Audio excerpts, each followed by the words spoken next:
Alright guys, so a couple months ago my flying club picked up this Redbird, and I did a little video showing some of the basics of firing the thing up just for my club members, my friends here in the club, and it turned out to be one of the most viewed videos on my channel so far. Not viewed very much, but you know, it's more than any of my other videos. So when they asked me to do a presentation about using this thing in training, I was like, well shoot, I'm going to set up the camera and video that and put it on my channel too. So that's the context. I kind of blasted right into the presentation, so let's blast right into the presentation, and there you go. Starting with the basics. Let's see if I can make that. Yeah, it is going to play. So to get the thing to come on, right behind the middle screen there's a power button, and then it just comes up, and I think I'm playing loop. For shutting it down, so I'm going to play too. So there's a button on the keyboard, the Windows button right there, camera focus. When you push that button, the start menu comes up. You click on the power and shut down. That's the best way that I have found to shut it down. That stops the clock? That stops the clock, yeah. And that shuts the whole machine down. Is there a pause or something that you could record that time before you shut it down? You could, yeah. After you land, the F12 button here is a pause button. So then you could record it. It'll probably be off just a little bit. It doesn't stop it. It doesn't stop after you leave the flight. It doesn't stop. So it might add another 10. As far as using it, I talked with a couple different people about the pluses and minuses, and the big one that I came up with, that's a phrase from firefighting. I don't think my firefighter buddies are here. You were ingrained with what you were trained. So when you train in a simulator, that's how you're ingrained with that. So keep that in mind as you work through your procedures and your safety consciousness. On the fire ground, obviously we do a lot of simulated things in training, and if you don't treat it like what it is, treat it like a real emergency, I've lost a lot of colleagues because of that, and we may run into the same thing here if we don't respect the simulator and use it properly. You can't see this picture, sorry, it's really bad, but I had the thought, I was doing an approach, well, it's just a simulator, right? So I'm at minimums. I think you can see that there on an ILS. It's all the way deflected to the right. I did circle it there. So it's just a simulator, right? So as you come in there, get a timer on the bottom.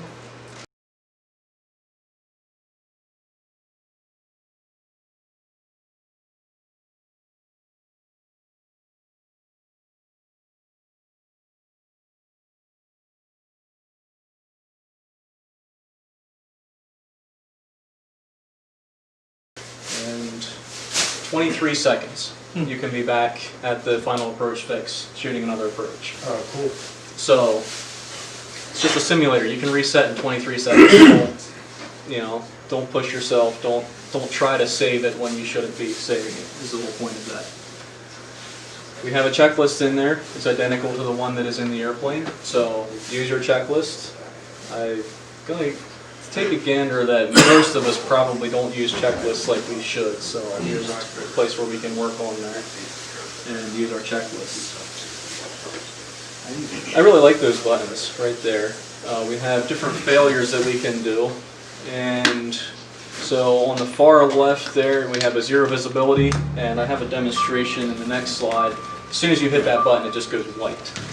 Engine failure, electrical failure, altimeter failure, pitot failure, static port, vacuum, and autopilot. You can fail all those things at a touch of a button. So obviously you can simulate that stuff in an airplane, but I just think this idea is pretty cool. And, sorry, if you push it again, it comes back.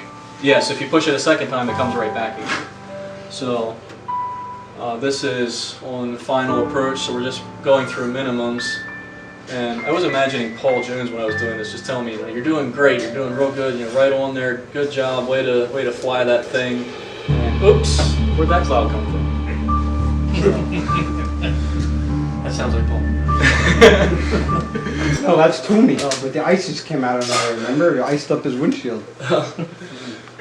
So, the good things that we have about a simulator, it's safer. If you crash it, you don't hurt yourself. You can get started faster. You don't have to go out there and pre-flight it and pull it out and fuel it and all that stuff. You can be up and flying in 5 minutes, less probably. I have been doing a lot of approaches down to 600 and 1 mile visibility. I would not do that out here, but I do it in the simulator all the time. You can do things in the simulator that you wouldn't do in real life. Kind of maybe not as good after I just got done talking about being ingrained with what you're trained, but it gives you that experience. It makes a normal approach seem very easy. Realistic emergencies and systems failures, I mentioned that. I tried the pitot button a while ago, or no, the altimeter, I think it was, I failed. And it was there swinging around just like in real life. It would have taken me a little while. If I hadn't pushed the button myself, it would have taken me a while to catch it. So it's pretty realistic in that way. And as I mentioned, a fast reset. So you can be up and going. And I almost missed that one, the pause button.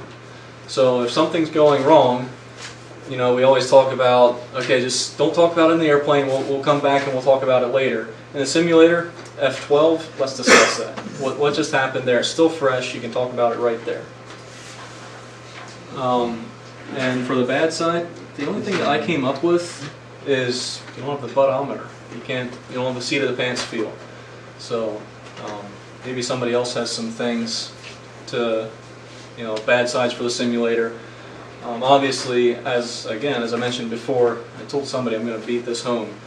Ingrained with what you're trained. If you mess around in the simulator, you fly into stuff, you fly recklessly or wreck fully, that's bad. It'll, it can have a bad effect there.